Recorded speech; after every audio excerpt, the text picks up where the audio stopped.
Para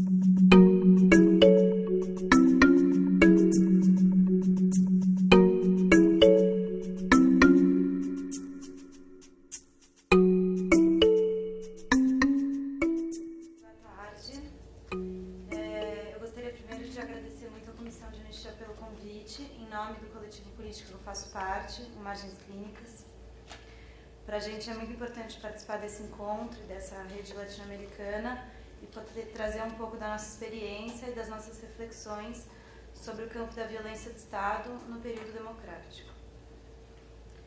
Quando eu estava aqui me preparando para essa mesa, eu me deparei com duas falas que eu gostaria de trazer aqui. A primeira delas é de uma entrevista com a Rosa Cardoso, de fevereiro de 2014, em que ela vai dizer que, diferente do que aconteceu nos anos pós-ditadura, as recentes manifestações de rua e até mesmo os rolezinhos estão demonstrando que a população quer participar não somente da discussão da sobrevivência, mas também de melhores condições de vida e do debate sobre o mundo da política. Não está adiantando?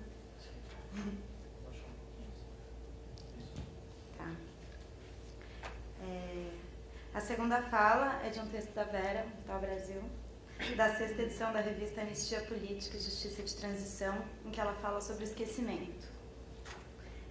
Ainda hoje, após 40 anos do período autoritário, esses efeitos se fazem sentir nas relações sociais, quer evidenciado pelo desconhecimento sobre o ocorrido no período ditatorial, quer na banalização das práticas violentas de agentes policiais sobre os setores mais empobrecidos da sociedade.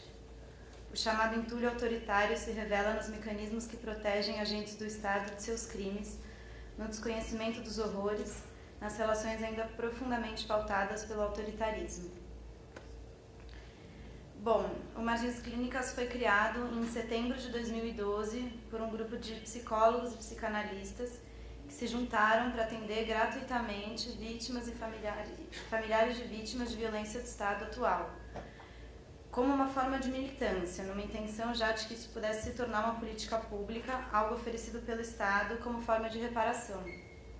A gente também tem alguns supervisores que nos acompanham também nesse formato gratuito e militante, como o Jorge.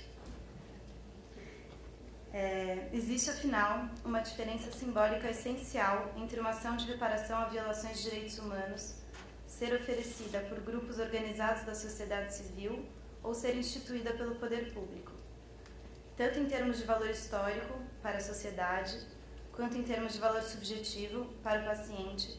É fundamental que o Estado ofereça reparação às vítimas como modo de reconhecimento do crime que ele mesmo cometeu. Nesse momento, no fim de 2012, a partir da militância de algumas pessoas do grupo e de uma proximidade que existia com o grupo Mães de Maio, a gente começa a pensar esses atendimentos, então. O movimento Mães de Maio se formou em maio de 2006 por conta dos ataques de retaliação da polícia que havia sofrido ataques do PCC. Foram quase 500 pessoas que morreram em menos de uma semana entre Grande São Paulo e a Baixada Santista. E alguns desses familiares se organizaram para lutar pelo esclarecimento dos crimes e por políticas reparatórias. E nos trazem essa demanda por atendimento psicológico e para fortalecer de maneira mais ampla a sua luta. Nesse momento também estava sendo criado o projeto das Clínicas do Testemunho da Comissão de Anistia. E a partir do que a gente foi assistindo do lançamento do edital, dos debates no campo que foram surgindo e aumentando cada vez mais, do que a gente podia acompanhando das primeiras conversas públicas das clínicas de São Paulo, a gente começou a trabalhar com o conceito de reparação psíquica para as vítimas de violência de Estado no período democrático. A militância acho que é o ponto principal comum dos membros do Margens, que hoje, além de 12 psicólogos e psicanalistas, também conta com 2 psiquiatras e um sociólogo na equipe. Uma militância que se coloca para pensar a violência de Estado, a desmilitarização da polícia e o genocídio da população negra, pobre e periférica. Só para trazer um dado aqui, um relatório do Sou da Paz agora do começo de 2015, que analisou dados da Secretaria de Segurança Pública do Estado de São Paulo, aponta que policiais civis e militares em serviço foram responsáveis por 358 mortes entre janeiro e junho desse ano no Estado de São Paulo. Além dos atendimentos clínicos individuais, o Margem tem outras frentes de trabalho. A gente fez entre 2013 e o começo de 2015 um grupo terapêutico em Santos.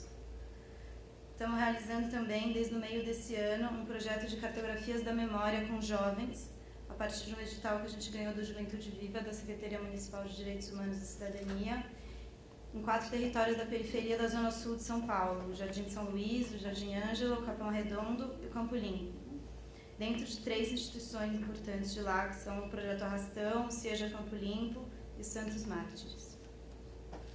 No início de outubro, agora, a gente também começou um grupo de escuta, contratados pela ONG Ação Educativa, com arte educadores que realizam oficinas de cultura dentro de diversas fundações Casa do Estado de São Paulo. Além disso, a gente também compõe um Observatório de Direitos Humanos de São Paulo que chama Vozes da Rua.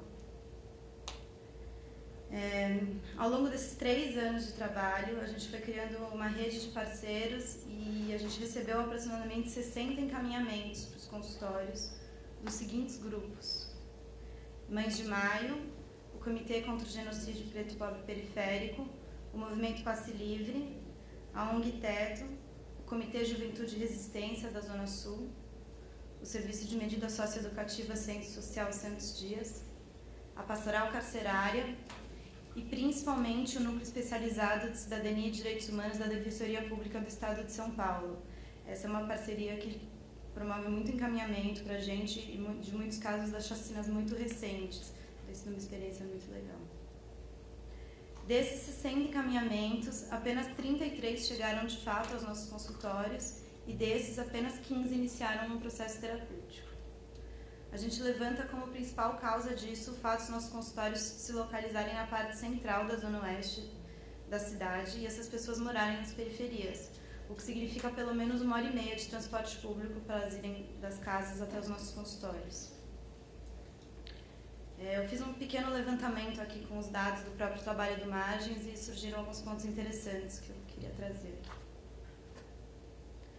Além dessas 60 pessoas, né, que chegaram para o Margens para atendimento clínico individual, a gente também atingiu diretamente no trabalho de grupo 10 pessoas no trabalho de Santos, 20 pessoas nesse grupo da ação educativa e 120 jovens na cartografia.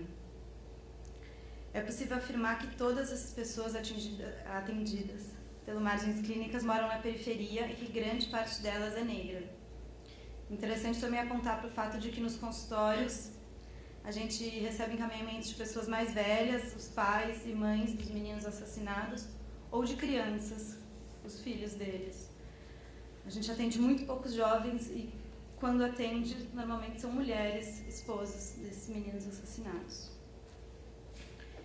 E o Margem segue nessa direção de, a partir desses atendimentos psicanalíticos, subsidiar uma luta maior por memória das pessoas vitimadas, pela elucidação dos crimes, pela responsabilização dos violadores, pela reparação integral das vítimas e pela reforma das instituições que autorizam e realizam esses crimes. Entendemos que a psicanálise e a escuta desses sujeitos, como parte da luta dessas pessoas, possibilitam um outro lugar que não só o de vítima e de atingido pela violência, criando assim uma escuta inexistente na rede de saúde. Quando se escuta, abre-se uma chance de cumplicidade para a busca de uma movimentação psíquica. O intuito é construir um movimento reparador, onde a vítima se desloque de uma posição de vítima.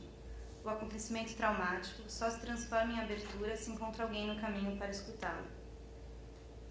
O atendimento de cada sujeito é um ato político. No entanto, há outra dimensão da política que queremos alcançar com esse trabalho que vale a pena aprofundar. Pensar de que modo as vivências subjetivas das pessoas que atendemos se relacionam com essa dimensão política da democracia e da justiça de transição. Tratam-se de crimes que são relegados ao esquecimento absoluto. Sob o nosso ponto de vista, o não reconhecimento por parte do Estado, levando em conta aqui desde o sistema de justiça até as forças policiais, desses crimes cometidos, significa a continuidade sistemática dessa violação. É como se o crime continuasse existindo e se repetindo, e os familiares, quando não encontram na sociedade esse tipo de reconhecimento dos crimes, vivem a experiência de carregar o fardo de um luto que não pode se realizar. Como são crimes silenciados e negados, essas pessoas mortas e seus familiares têm o direito à memória também negado. E mais do que isso, existe um processo de criminalização da pobreza, que faz com que a morte violenta de algumas pessoas seja a prova última de que tal pessoa era criminosa. Esse processo de criminalização também afeta os familiares das vítimas, como ouvimos de uma mãe, filho ladrão, mãe bandida. A fantasia que se coloca para esses familiares é um pouco essa. É como se eles se esquecessem, essas pessoas nunca tivessem existido. E assim o trabalho de luto fica impedido de se realizar. E dessa forma, a escuta psicanalítica pode ser usada como um dispositivo para reparação. Não estamos mais aqui falando de militantes brancos de classe média, mas dos periféricos, que não foram para os quais a psicanálise foi pensada.